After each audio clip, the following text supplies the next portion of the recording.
I've had the Nikon 24-70mm f2.8 Mark II for just 48 hours, and I already know who exactly this lens is for and who actually it shouldn't be for.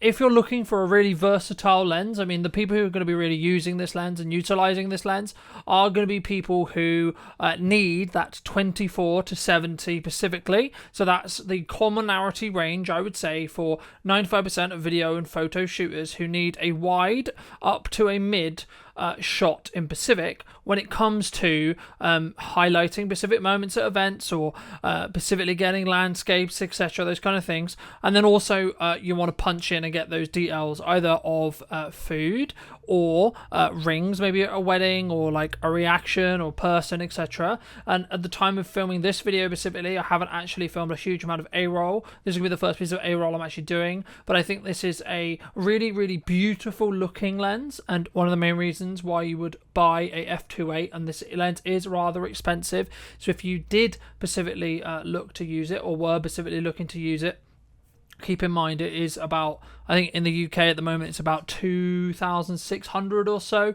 in that respect, and I think for me that is quite pricey. However, this is going to be replacing the Mark I version, and it is, I think the key standout factor for me personally is the fact that it has an internal zoom built on it. So you can go from 20 all the way through to 70, keeping of course that f2.8, but also allowing you to not have the balance shift because the lens itself won't be telephotoing outwards to get that 70mm range. So for me, it's going to be perfect on a gimbal. It's something I'm going to be planning to test at some point in the next couple of weeks. So stay tuned for a bigger breakdown when it comes to me actually having the time with the gimbal and seeing if that balance does shift and how I find it. But specifically, I've mostly shot handheld.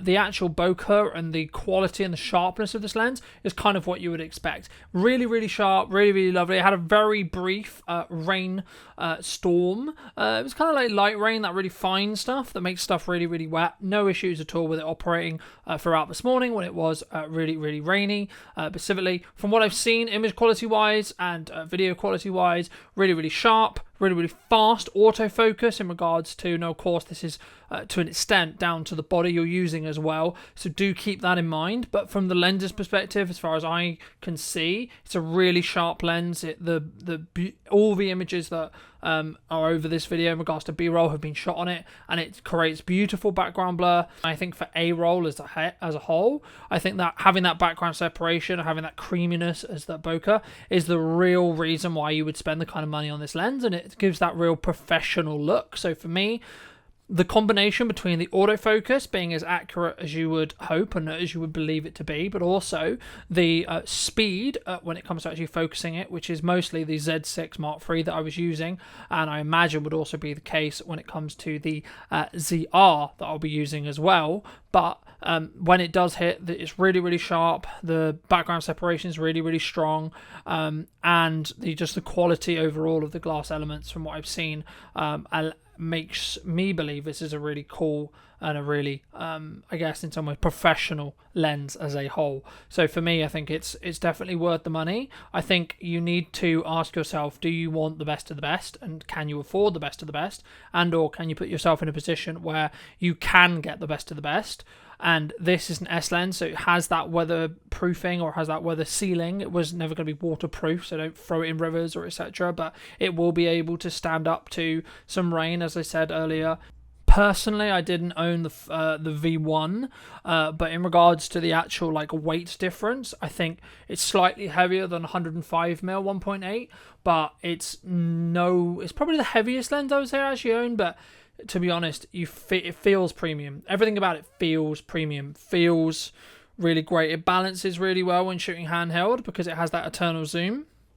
So it doesn't feel like your center of gravity is really particularly moving in that respect. I'm using a small rig cage, small rig side handle, and I'm able to kind of two-point hold it and actually be really, really confident and feel like it's not overweighting. It allows the camera package to really feel really well weighted. When I first got the Z6 Mark III, I was kind of questioning, am I going to have to shoot everything on it on the gimbal? right? And I was mostly using the 24-200, and I personally found it was a bit finicky, and some of the the VR on it was maybe not as good as coming from, say, a GH5. But for me, since upgrading to the 24-70 Mark II, it just adds that level of extra weight that allows me, along with also adding a side handle as well, it just allows me to get that rig just to that point where it's heavy enough where I'm not going to get all those micro jitters. I'm not really going to have an issue holding it handheld specifically. The screen on the Z6 Mark III, and it would be the same on the ZR, is going to be incredibly useful and incredibly good when it comes to filming with this camera. So, I don't really see a world where I will be necessarily attaching a larger monitor or, having to use that HDMI port, which I'll be talking more about in my ZR review.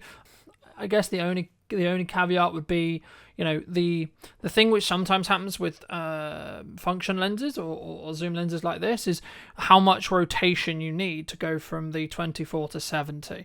Now, for me, I've found when I'm shooting handheld and one hand is close to the lens, I'm more than able to move it from 24-70 in one shot. Now, of course, this will be really tested when I start shooting having more events, and I've got some larger projects coming up in November where I'll be obviously using this lens a lot more, so be subscribed if you would like to see those, and I'll be able to give you some more feedback when it comes to those as well. But for me, in combination with the Z6 Mark III's IBIS and the inbuilt autofocus and all of those systems, with those two systems working together, it's very, very powerful as a set. And I think the images that are coming out of it and the sharpness of the photography, but also the video, is, I hate to say it, but I guess it's what you would expect from an f2.8, £2,600 lens. This is not a cheap lens as a whole. Well, I guess there are three reasons why I bought the Mark II rather than the Mark I. Number one, Mark II is going to be discontinued. This is going to be replaced by this one. Number two, it has that inbuilt zoom, so it's more likely to fly on a gimbal better. But also number three, of course, YouTube content, being able to capture that attention on launch, specifically in talking about it. But also, I knew when I went to full frame that I would need to upgrade all my lenses. And this is one of the, I guess, the holy trinity when it comes to, the average focal ranges that you will be looking to use. So I think for me, if you're a starting out photographer, starting out videographer, maybe shoot events or weddings, corporates, etc., you're doing corporate interviews, that's kind of the bread and butter of a lot of our work.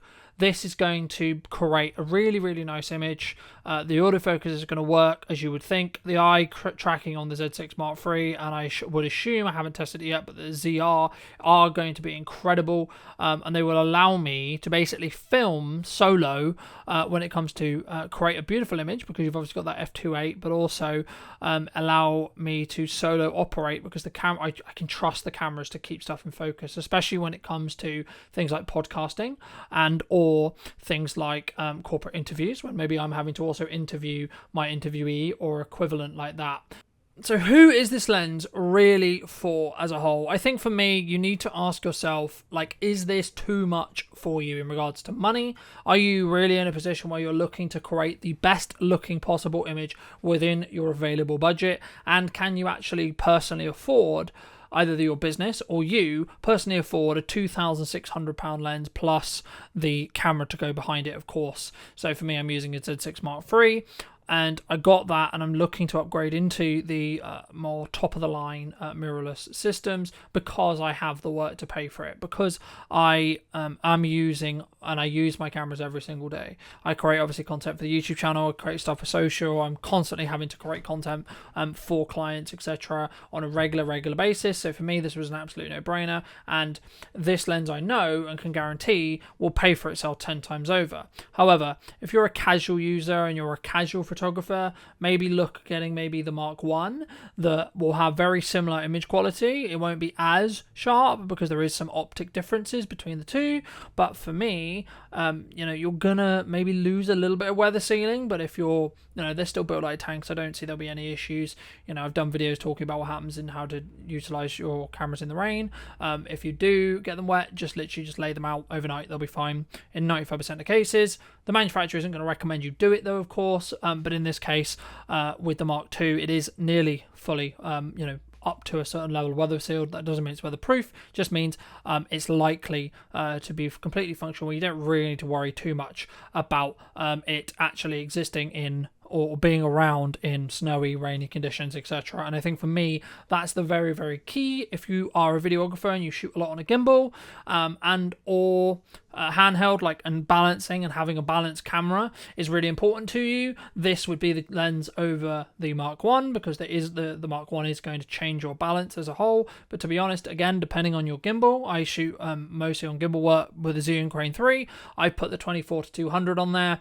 I've cropped in all the way at 200. Motors don't have an issue at all, but it is very much below the weight class of that gimbal. So if you're shooting on a smaller gimbal, then that's something to keep in mind. But this lens in Pacific is designed to be a gimbal shooter. This is a very, very clear sign that Nikon is looking to target the video market. They do want the video market to see, they see it as growing, and they are investing in it. And also, of course, their acquisition of Red also confirms that from last year as well.